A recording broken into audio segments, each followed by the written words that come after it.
Okay, and welcome to this video. Last time when we met, we covered some basic context as it relates to the nervous system.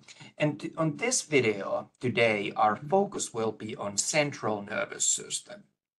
Before we get any further of looking at different elements of central nervous system, I do, however, want to set the stage by talking about some of the kind of broader context, how we ended up with the type of central nervous system that we see in humans. I also wanted to mention that even though the section on central nervous system looks very short on this review sheet, I have divided it in quite a few different sections. This is because the brain itself has a lot for us to explore, and then we'll cover the other areas as well, but there's quite a bit to cover. So let's think of just first of all, how did we end up with the brain structure that we see currently in modern human? So what I find very interesting personally is that we humans and our closest evolutionary relatives have many similarities when it comes to the structure of our brain.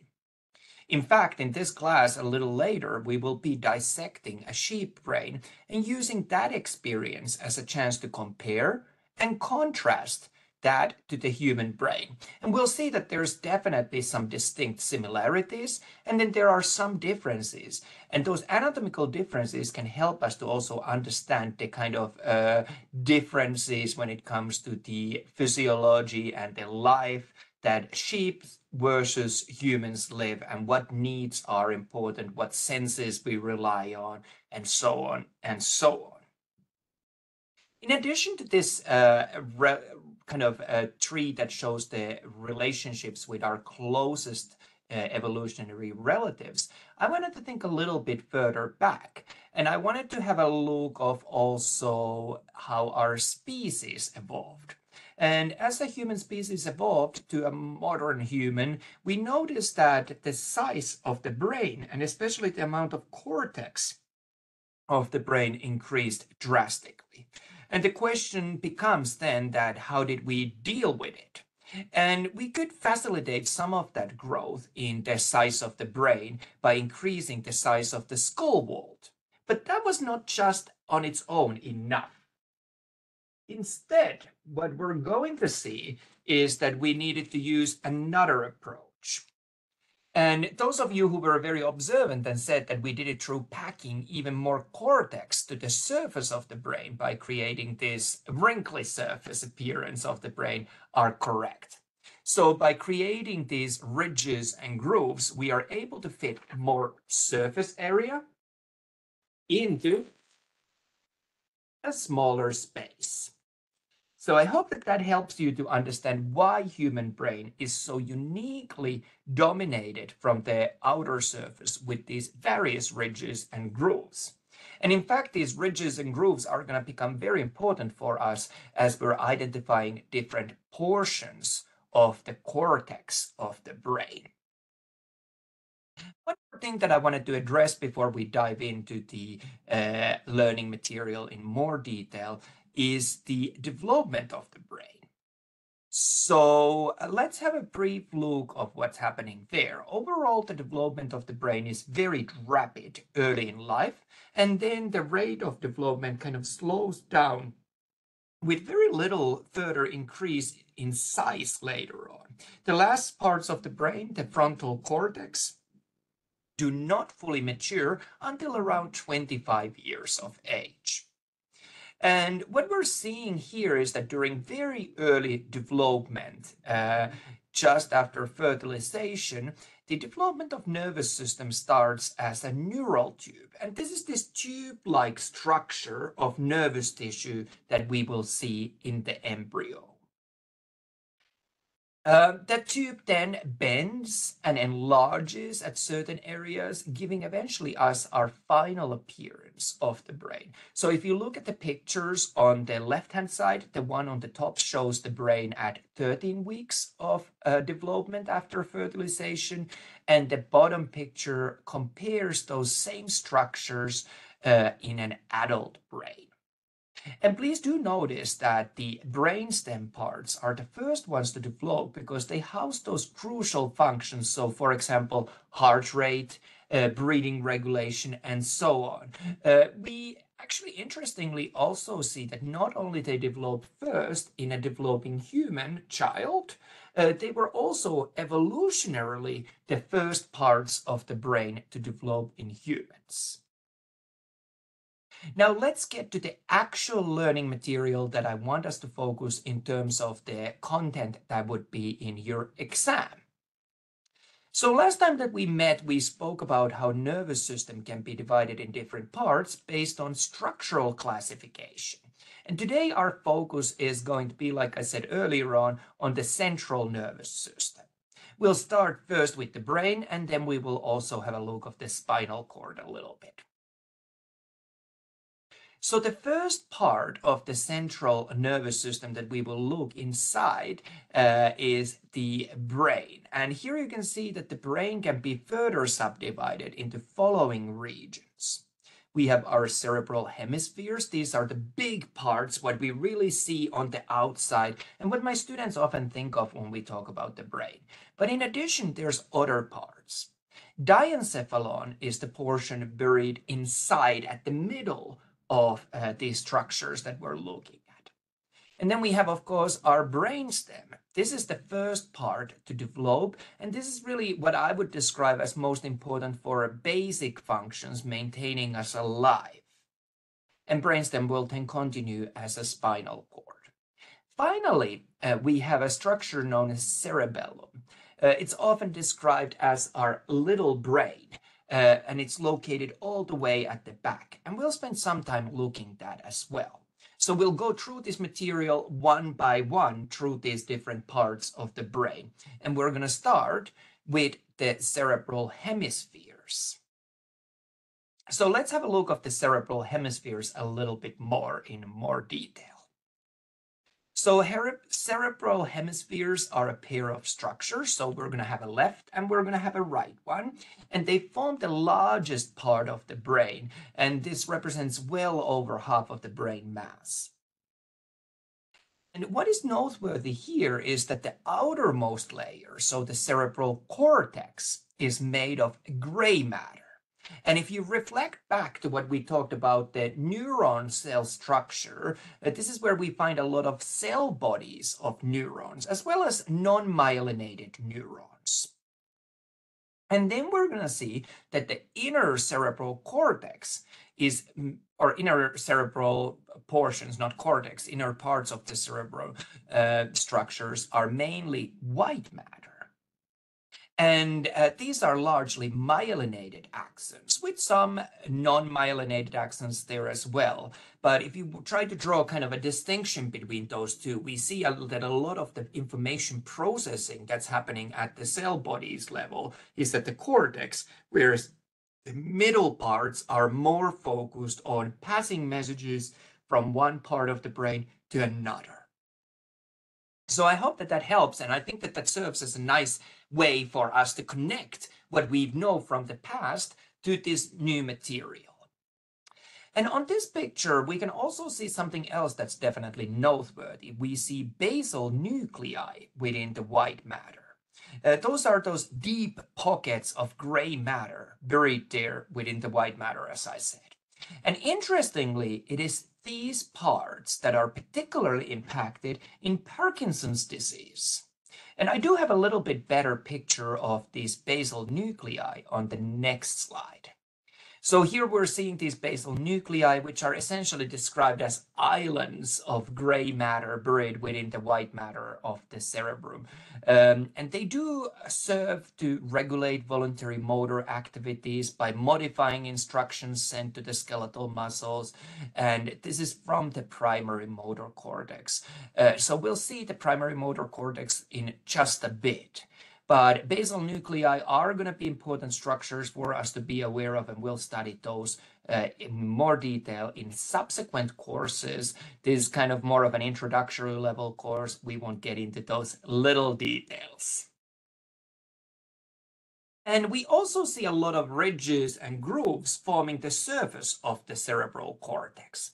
And these have very specific names that we must know. So first of all, we're seeing these ridges or these bumps that protrude outward, if you wish. And these are known as our gyri. Then we're going to see grooves or inwards facing depressions. And these are our sulci. And then we're going to have some very deep grooves. And these are what we know as fissures. So there's going to be a couple that I especially want to highlight at this point. So there's two fissures that I want to talk about. So first one of these is going to be our longitudinal fissure that separates the right and left cerebral hemisphere that are seen here on the picture on the right-hand side, and how that longitudinal fissure gives us the two sides of the cerebral hemispheres, right and left. Then we also have a transverse fissure, and this separates the cerebrum from the cerebellum, so our little brain, if you wish. And we're seeing a good illustration of that on the picture at the top of the screen on the left. So notice how this transverse fissure separates those two. In addition, I wanted to talk about the fact that sulci are going to divide each hemisphere into 5 lobes. And these lobes are going to be named based on the cranial, so the skull bones right above them. So let's have a look of these different lobes of the cerebral hemispheres. So the 5 lobes of the cerebrum and the functions that we have associated to each of those are first, our frontal lobe. And this is where we see a lot of processes like thinking, planning, executive functions taking place. And in addition to that, the most posterior gyri, right before the parietal lobe of the frontal lobe, is going to be area known as primary motor area. So this is area that's dedicated for processing motor functions. Then when we look at the parietal lobe, and especially the most anterior gyri of the parietal lobe right after the frontal lobe, so they are facing each other, this is going to be our primary somatosensory area. So this is for processing sensory information. And what I find quite interesting is that we have our primary motor area and primary somatosensory area right opposite to each other. Obviously, the rest of the parietal lobe also helps with sensory information and how to deal with that. Then we're going to see our temporal lobe. Our temporal lobe is really dedicated for language, hearing, speech. So we see many specific areas within the temporal lobe that are responsible for things like speech production or hearing comprehension. Then we are going to have our occipital lobe. This is really dedicated for visual processing. And a good example of the role of this lobe is if you think of the cartoons that many of us watched us when we were kids, and when someone got and hit their head, especially back of their head, it was often described as that individual would be seeing stars. And that does make sense, because what we're now seeing as a result of that impact to the occipital lobe is that we're getting a visual result out of that. We're getting interruption to what's not really a real visual stimuli, but that area is getting stimulated. So we're seeing those stars that are not actually present there. Finally, on this picture, we also see a region known as insula. This is a deep area between the frontal and temporal lobes. And on this course, we're really not going to go into too much of a detail on that. What I did want to talk with you next, though, is that how do we know that these are the functional areas for each of these regions? How do we know that these functions are associated with these lobes? Well, we have two main methods of how we have gained information of what functions are associated to what areas of the brain. First of these traditionally has been study of brain injuries. So when we know what area of the brain has been impacted, we have kind of combined with that information, what consequences in terms of physiology and physical functioning have we seen in the patient with those injuries. In addition to that, these days, and I think that our understanding of the brain has increased drastically thanks to the medical imaging techniques advancing, and especially the functional brain imaging techniques. So these functional brain imaging methods allow us to identify areas that are particularly active during certain activities, and this is because there's an increased blood flow localized on that area, and they show up bright on these images. So we're seeing a really nice picture there on the screen where obviously the occipital lobe is highly activated. So I would probably guess that this patient is watching during this brain scan some visual stimuli, and we're seeing the activation as a result of that. So I think that that covers what I wanted to say about the cerebral hemispheres. And next, we're going to shift our attention to look at diencephalon. So diencephalon sits on top of the brainstem, surrounded by the cerebral hemispheres from both sides and top. And diencephalon is made of three structures that we're going to look at. We're going to look at thalamus, then we're going to look at hypothalamus, and finally, we're going to look at epithalamus. So we're going to go through these one by one and form an understanding of these different structures. So let's start by looking at the thalamus. This is a kind of an egg-shaped structure, and we're going to see that there's one on both sides of the brain located. We're also going to see that from thalamus, there's many fibers that communicate with the cerebral cortex. And the main function of the thalamus really is to serve as a relay station for information coming into the cortex. So thalamus does things like sorts and edits and also relays that information further. So for example, emotions, visceral reactions, direct motor functions, memory and sensory integration, really creating those full experiences, putting things together is an important role of the thalamus. Let's have a look of hypothalamus. And the name gives us a clue of the anatomical location. The word hypo referring to below. So this structure is going to be located below the thalamus. And the location, if we think of that further, you could kind of describe it as making up the floor of the diencephalon. And the hypothalamus is important for our autonomic nervous system as our autonomic nervous system center for the purpose of regulating homeostasis. So hypothalamus plays an important role in regulation of body temperature, whether it's through sweating or shivering, regulating blood pressure, regulating heart rate, regulating digestive tract, and even regulating your pupil size. So lots of things that hypothalamus does. And there's going to be other things as well, such as regulation of hunger, feeling full, thirst, sleep-wake cycle, and so on and so on. Obviously, remember that many of these functions are regulated on multiple areas. The roles of different areas are slightly different. But if you really wanted to think about the hypothalamus, it is the homeostasis that's the big role there. And perhaps most importantly for me, for the purposes of what I'm anticipating that we're going to see during the sheep brain dissection, we want to notice that hypothalamus also regulates the nearby pituitary gland. And this will become important later on when we discuss about the endocrine system, so how we control the hormones in the body. And once we get to that chapter, we'll see that often we are talking about thalamus and hypothalamus, thalamus as a master gland controlling all other endocrine glands, and hypothalamus working very closely with it, directing, orchestrating a lot of activities of other endocrine glands. Other thing to notice about the hypothalamus is that it also houses the mammillary bodies for olfaction, so the sense of smell.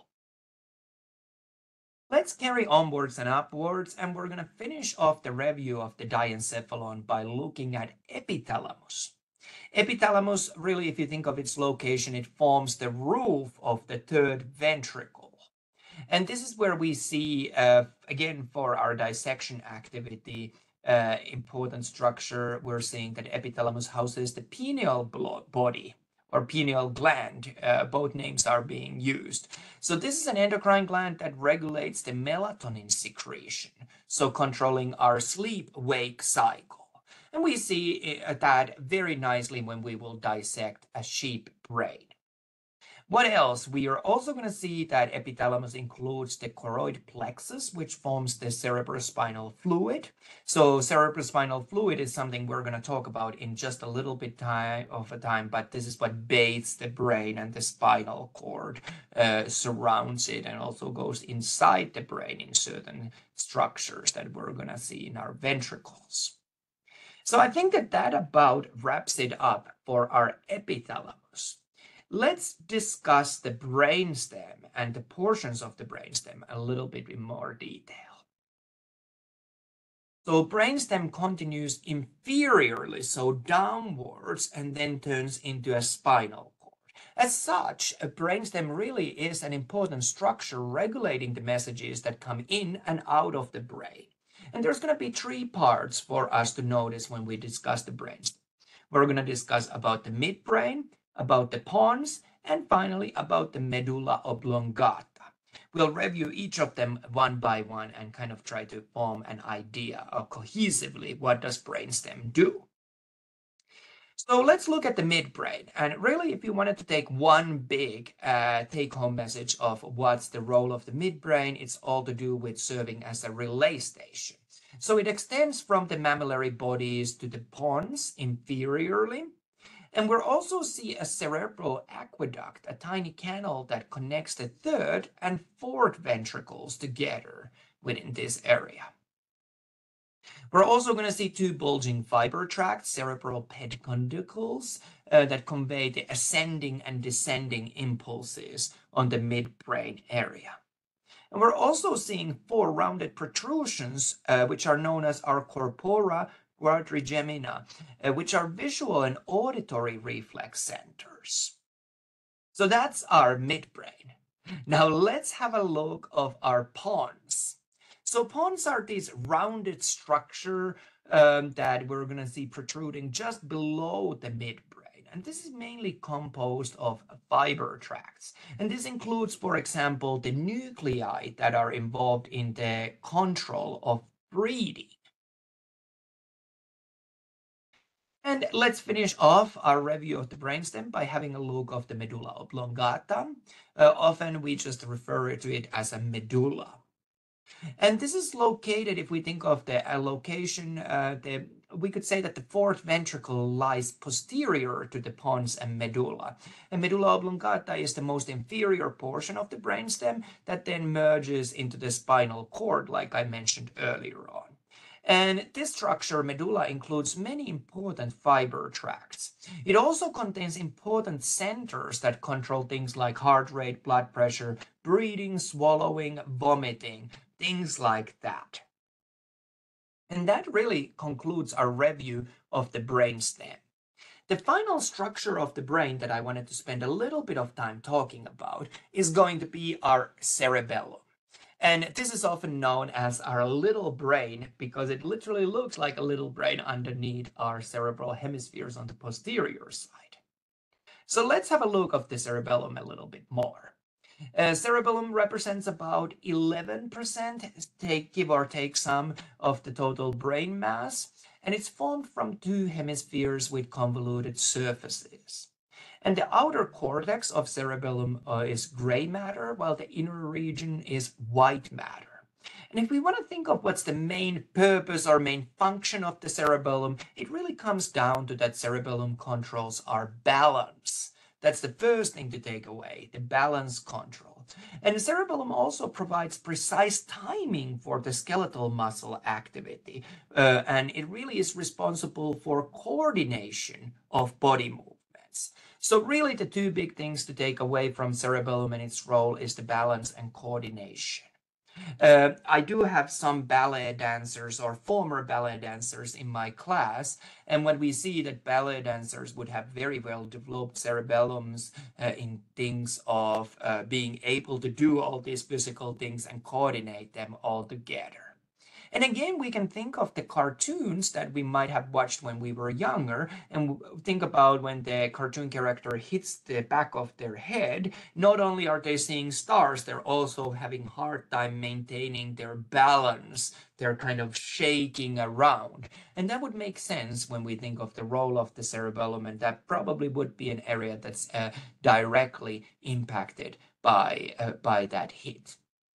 I wanted to show one more thing of cerebellum because I personally find this very interesting and adorable. The insides of the cerebellum, we'll see that the white matters have organized kind of in this almost like tree branch looking manner. And that's where the name of this structure, arbor vitae, comes from. And that's literally, if you translated it from Latin, the tree of life. So we're seeing this kind of a branch-like structure or arrangement within the cerebellum. And this brings us to having completed the review of the different parts of the brain. And I'm going to be upfront and honest and say that that was a lot of material for us to cover. So a lot to take in there. However, we're going to finish off the review of central nervous system by looking at few other things. I think it's going to be useful for us. So let's have a look next the protective structures around the central nervous system. So around our brain and around our spinal cord. And we're really going to talk about these four structures. Remember, brain is very important for us. So central nervous system is protected by numerous structures. Some of these we might be already familiar and some of them are a little newer. So we'll spend different times on different ones of these. Let's start with the bones that protect our central nervous system. So first of all, we're going to see the skull that protects the brain, especially the cranial cavity, the cranial bones surrounding the brain, providing a really nice security for it. Remember, brain is soft nervous tissue that easily gets damaged both physically and physiologically. So this really provides that great physical protection casing at the vault for the brain. And then we're going to see that spinal cord is housed inside the vertebral column. So again, we have this bony structure that surrounds the spinal cord because spinal cord is so important and somewhat vulnerable structure for us. We want to really package it well and protect it. So I don't think that there was too much new stuff there when it comes to reviewing the bony protection of the central nervous system. But there's some new stuff in subsequent parts that I want to discuss. And what I want to discuss next is the meninges. So meninges are the connective tissue layers that surround the brain. And there's really three different types of layers there. First, we're going to see the dura mater. This is the outermost leathery double layer that we see, and it attaches to the inner surface of the skull and has multiple folds inwards on several areas, giving the names to particular structures that we might want to learn of the meninges. Then we're going to see arachnoid. Arachnoid is the middle layer with these kind of web-like extensions that span in the space below it. So that space below it is known as our subarachnoid space. And then arachnoid layer after that subarachnoid space and those extensions that span through that attaches to the pia mater. This subarachnoid space is filled with our cerebrospinal fluid, so CSF, and we'll talk about that in just a second. Layer in terms of the connective tissue layers that surround the brain is going to be pia mater. This is the innermost layer, and this really clings to the surface of the brain and surface of the spinal cord, kind of connecting there. And together, these three layers play a especially important role in protecting the brain as connective tissue layers that surround that. And I did want to show a little bit about the pathological side. So look at issues that can arise in terms of conditions that relate to that. So let's discuss that a little bit. So two clinical conditions that I wanted to talk about. First, meningitis is serious inflammation of the meninges, and this is usually caused by infection. It could also be bacteria, virus, fungi, or even parasites. The second condition that I wanted to talk about is our encephalitis. This is a serious inflammation of the active tissues of the brain, and this is caused by infection of an autoimmune response. And these autoimmune responses were, as you remember, your body kind of attacking itself. Next, I wanted to move away from these meninges, and I wanted to talk a little bit more about something that I've referred to quite a few times already. So let's have a look of the CSF, so our cerebrospinal fluid. And the function of the cerebrospinal fluid is to protect the brain and the spinal cord by forming this kind of a watery cushion around them. You might think of, for example, when we drive in a car and we have to do a sudden stop, how you would otherwise get a whiplash. So by packaging this brain inside this liquid bucket, if you wish, we're able to eliminate a little bit of those hard hits that we would otherwise experience. And a composition of the cerebrospinal fluid is very similar to the plasma of the blood. And it is formed continually at the capillaries in the ventricles of the brain. These are known as our choroid plexuses. And the cerebrospinal fluid circulates in these empty spaces around the brain and spinal cord, and some even inside the brain. So let's look at the circulation a little bit more. And here we are seeing those ventricles that I've referred to before, which are these empty spaces inside the brain where the cerebrospinal fluid circulates in. So next I wanted to talk about a medical condition again, and I'm gonna give heads up. I do have a medical picture. It's not incredibly gruesome, but it's a little bit, might be some students feel uncomfortable. So if you feel that that is you, you can totally skip this part or look away for a moment. But let's have a look of a condition that's associated with excessive amounts of cerebrospinal fluid in an infant's head. So I tried intentionally choose a picture that is not too uncomfortable to look at. It can be much worse than what we're seeing in this picture though. So I'm gonna put that out there. So what we're seeing here is hydrocephalus. This is abnormal buildup of too much cerebrospinal fluid in the brain. And obviously this would cause harmful pressure on the brain tissue that then would cause neurological issues. So definitely a problem that we need to manage and we need to consider. I also wanted to show another clinical example that relates to the cerebrospinal fluid, and especially to the fact that we can get a lot of information based on analyzing the composition of the cerebrospinal fluid.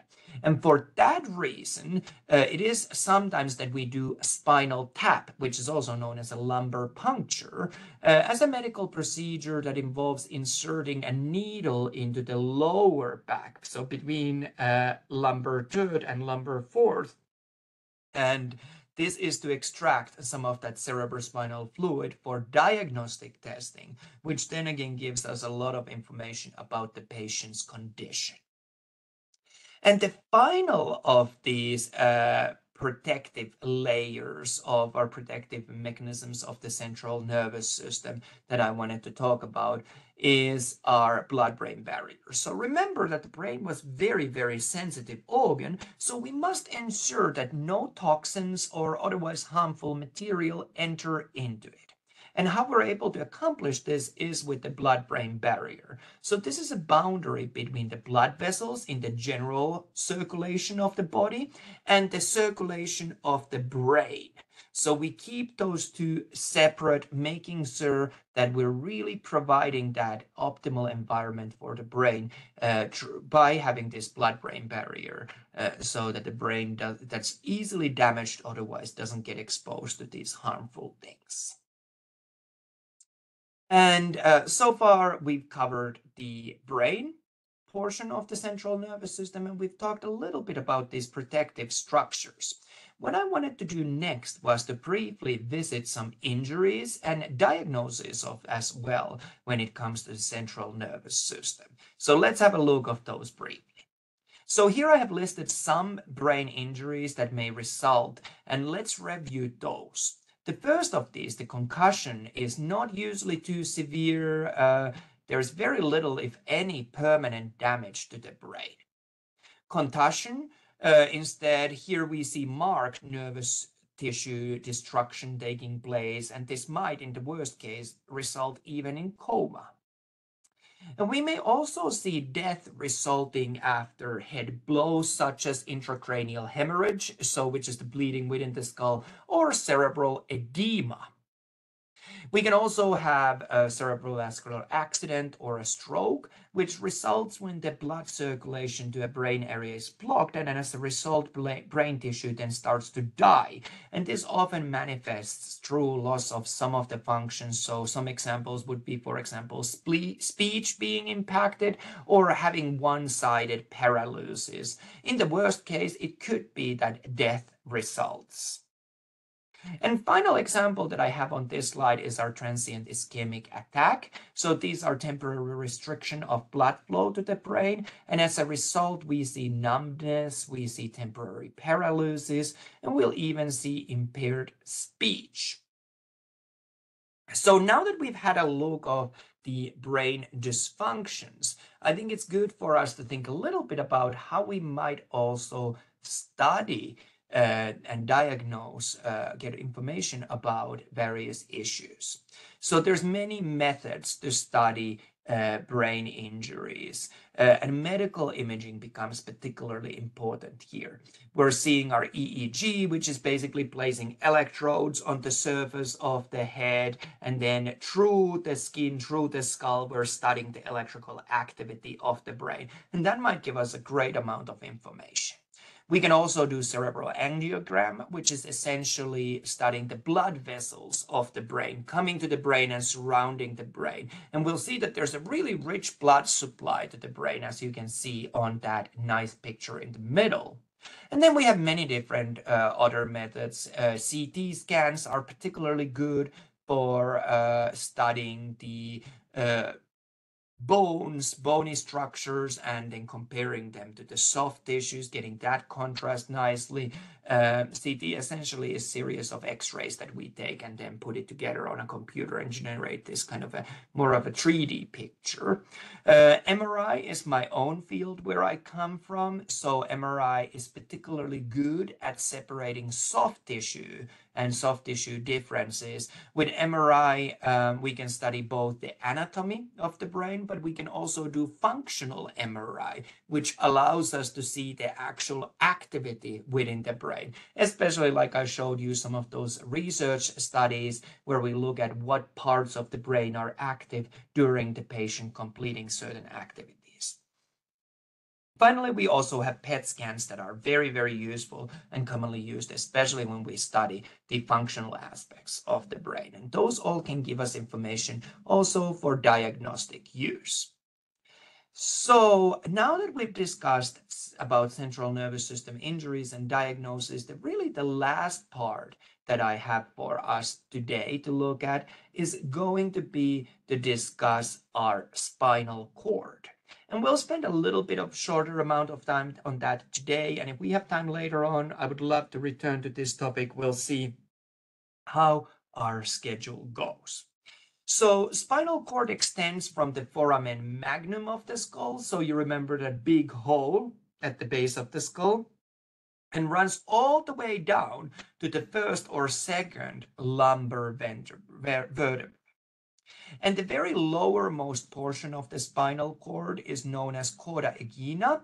This is a collection of the spinal nerves at the inferior end. And if you look at the word or these words, they come from Latin again and means horse's tail. So it's really descriptive of how these spinal nerves at the inferior end of the spinal cord form this bundle that appears a little bit like a horse's tail, if you wish. The function of the spinal cord is to provide a two-way conduction pathway for messages to the brain and from the brain.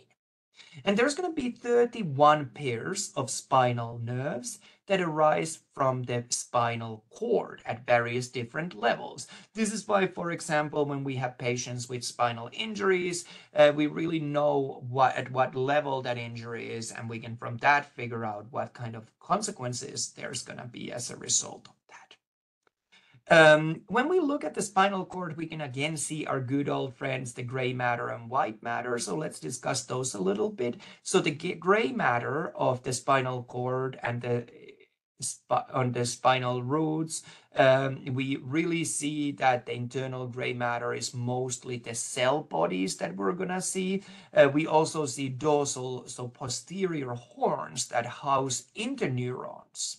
And these receive information from the sensory neurons in the dorsal root. Cell bodies are housed in the dorsal root ganglia. In addition, we see anterior ventral horns, which house motor neurons of the somatic, so our voluntary nervous system, and these send information out of the ventral root. And gray matter surrounds the central canal, which is filled with cerebrospinal fluid that we just discussed about. So the white matter of the spinal cord, let's have a look at that. This is composed of myelinated fiber tracts, and there's really three regions: dorsal, lateral, and ventral columns. We see sensory, so afferent tracts that conduct impulses towards the brain, and motor, so efferent tracts that carry impulses from the brain to the skeletal muscles.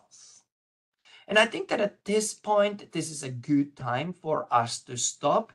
I know it's been a lot of information to take in, but we've done a particularly good job with covering the central nervous system. We started talking about the brain and then talking about protective structures, a little bit about injuries and diagnosis before wrapping up with the spinal cord discussion. That was a big part of the nervous system to cover. I'm very appreciative of your good work, and I look forward to seeing you at the next lecture. Until then, bye.